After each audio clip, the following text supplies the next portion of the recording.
dia 4 de agosto, São Domingos de Gusmão, 1221. Domingos nasceu no ano de 1170, em Calaruega, pequena localidade na Velha Castela. O pai, Félix de Gusmão, pertencia à família de alta linhagem e em conceito na Espanha. A mãe era Joana de Asa. Domingos não tinha nascido ainda quando sua mãe, em sonho misterioso,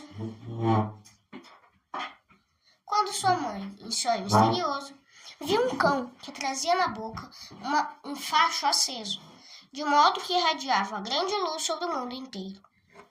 Efetivamente, São Domingos veio a ser uma luz extraordinária, de caridade e de zelo apostólico, que dissipou grande parte das trevas das heresias e restabeleceu a verdade em milhares de corações vacilantes. Domingos foi dado nome à criança devido à devoção da mãe do santo, que tinha São Domingos de Silos, do qual teve uma aparição, comunicando-lhe os planos divinos em referência ao recém-nascido. A esse aviso extraordinário, os pais corresponderam com esmerada atenção na educação do filho. Domingos, pequeno ainda, deu provas de inclinação declaradíssima às coisas de Deus. 6 anos contava o menino quando os pais o confiaram a direção de um tio, reitor de uma igreja em Gâmia. 7 anos passou Domingos na escola daquele sacerdote, aprendendo, além das primeiras letras, todos os serviços da igreja, como sejam acolhitar, enfeitar os altares e cantar no coro. Terminado este curso prático, transferiu-se para Valência, cidade episcopal no reino de Leão, onde existia uma universidade, que mais tarde, em 1217, passou para Salomão. Durante o tempo dos estudos em Valência, isto é, durante 6 anos, dedicou-se, além da filosofia e teologia, à arte retórica. Acompanharam-lhe os trabalhos científicos, as práticas de piedade, inclusive severas penitências. Retraído por completo do mundo, visitava somente os pobres e os doentes, protegia as viúvas e órfãos. Por ocasião de uma grande fome, vendeu os livros para poder socorrer os necessitados. Certa vez, se ofereceu a si próprio para resgatar um jovem, que caíra nas mãos dos mortos. A caridade de Domingos, não satisfeito com as obras corporais de misericórdia, estendia-se principalmente às necessidades espirituais do próximo. Para este fim, desenvolveu um zelo extraordinário como pregador. O primeiro fruto desse labor apostólico foi a conversão do amigo, companheiro de estudos, Conrado, que mais tarde entrou para a ordem de Cister, sendo elevado à dignidade de cardeal da Santa Igreja. Domingos contava apenas 24 anos e era considerado um dos mais competentes mestres da vida interior. Dom Diego de Azebes, bispo de Osma, conhecendo os brilhantes dotes de Domingos, convidou a incorporar-se ao cabido da diocese, esperando desta aquisição uma reforma salutar do clero. O prelado não se viu iludido nas previsões, e Domingos era, em pouco tempo, objeto da admiração de todos, como um modelo exemplaríssimo em todas as virtudes cristãs. Como cônego de Osma, Domingos percorreu diversas províncias da Espanha, pregando por toda parte a palavra de Deus, pela conversão dos pecadores cristãos maometanos. Uma das conversões mais sensacionais que Deus operou por intermédio de Domingos foi a de Reyners, célebre elesiática, que mais tarde tomou o hábito dos frades dominicanos. Domingos não era ainda sacerdote. Do bispo de Osma recebeu a unção sacerdotal, continuando depois a missão apostólica de pregador. Quando, em 1204, por ordem do rei Afonso de Castela, o bispo de Osma foi à França para, na qualidade de embaixador real, tratar dos negócios matrimoniais do príncipe herdeiro, Fernando, com a princesa de Lusignan. Domingos acompanhou. Na província de Languedoc, puderam de perto observar as horríveis devastações feitas pelos albigenses. Numa segunda viagem que empreenderam e cujo fim era buscar a princesa e entregá-la ao esposo, tiveram um grande desgosto de não a encontrar entre os vivos. Chegaram ainda a tempo de assistir-lhe ao enterro. Preferiram então ficar na França, para dedicar-se à campanha contra os hereges. O bispo Diego, com o consentimento do Papa, ficou 3 anos na província de Languedoc. Passado esse tempo, voltou à diocese. A São Domingos, que foi nomeado superior da missão, associaram-se 12 abates cistercienses.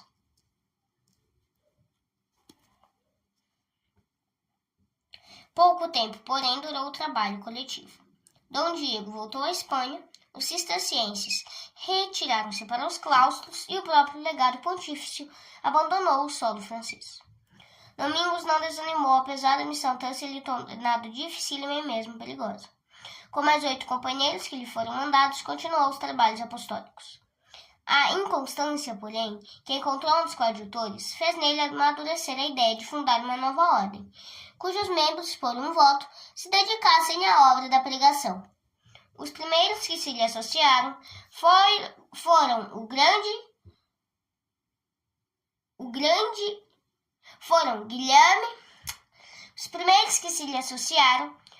Guilherme de Clairel e Domingos, o espanhol. Em 1215, a nova comunidade contava já 16 religiosos, 6 espanhóis, 8 franceses, 1 inglês e 1 português. Para assegurar-se da aprovação pontífice, Domingos, em companhia do bispo de Toulouse, foi a Roma e apresentou-se ao Papa Inocêncio III. Coincidiu chegar à capital da cristandade na abertura do Concílio de Latrão. Opinaram os padres que, em vez de aprovar as regras das novas ordens, devia o concílio dirigir a atenção para as ordens já existentes e aperfeiçoar-lhes as constituições. Inocêncio III, baseando-se nessas decisões, negou-se por diversas vezes a dar aprovação à regra da ordem fundada por Domingos. Aconteceu, porém, que o Papa teve uma visão, quase idêntica à que lhe fez aprovar a ordem de São Francisco de Assis, em 1209. Não querendo contrariar a obra do Santo Homem, deu consentimento à fundação da ordem, prometendo a Domingos expedir a bula, logo que este tivesse adotado uma regra de ordem já aprovada pela Igreja.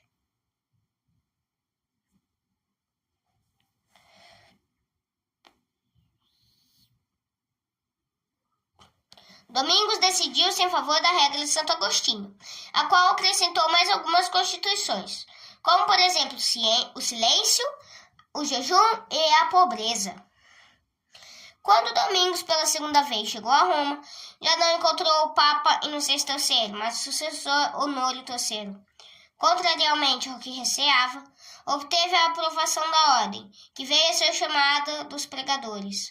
Nomeado primeiro superior, Domingos fez a profissão nas mãos do Papa. Graças à generosidade do bispo de Toulouse e do conde Simão de Montfort, Domingos pôde construir o primeiro convento em Toulouse. O número dos religiosos crescera consideravelmente, de modo que Domingos pôde introduzir em a novel comunidade a regra recém-aprovada. Pouco tempo depois, Domingos voltou na Itália. Em 1218 foi em Bolonha, fundando um convento, perto da igreja de Nossa Senhora Mascarella. Um ano depois teve Domingos a satisfação de fundar outro na mesma cidade, sendo que este tempos depois veio a ser um dos mais importantes da ordem na Itália. O exemplo de São Francisco de Assis e o admirável desenvolvimento da ordem, por ele fundada, influiu grandemente no espírito de São Domingos. A exemplo da ordem do Patriarca de Assis, introduziu São Domingos na sua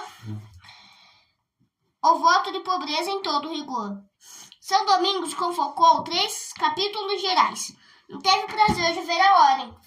Estabeleceu-se na Espanha, em Toulouse, na Provença e na França toda. Conventos surgiram na Itália, na Alemanha e na Inglaterra. O próprio fundador mandou emissários à Irlanda, Noruega, Ásia Menor e Palestina.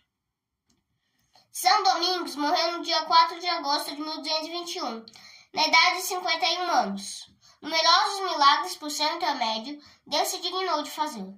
O Papa Gregório IX inseriu-lhe o nome no catálogo dos santos. Em 23 de julho, de 1234.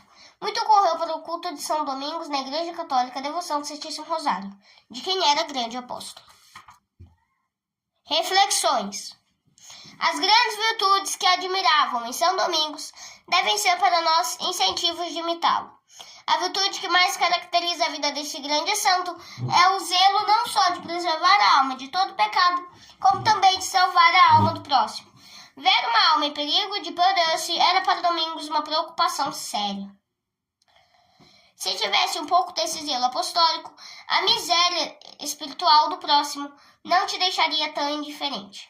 Antes de tudo, porém, deves cuidar de tua própria alma. Tua alma é imortal, destinada a gozar da eterna felicidade em Deus. Se não alcançar essa felicidade, terá por sorte o desespero eterno. Os anos que vives aqui na terra são o começo da vida espiritual na eternidade.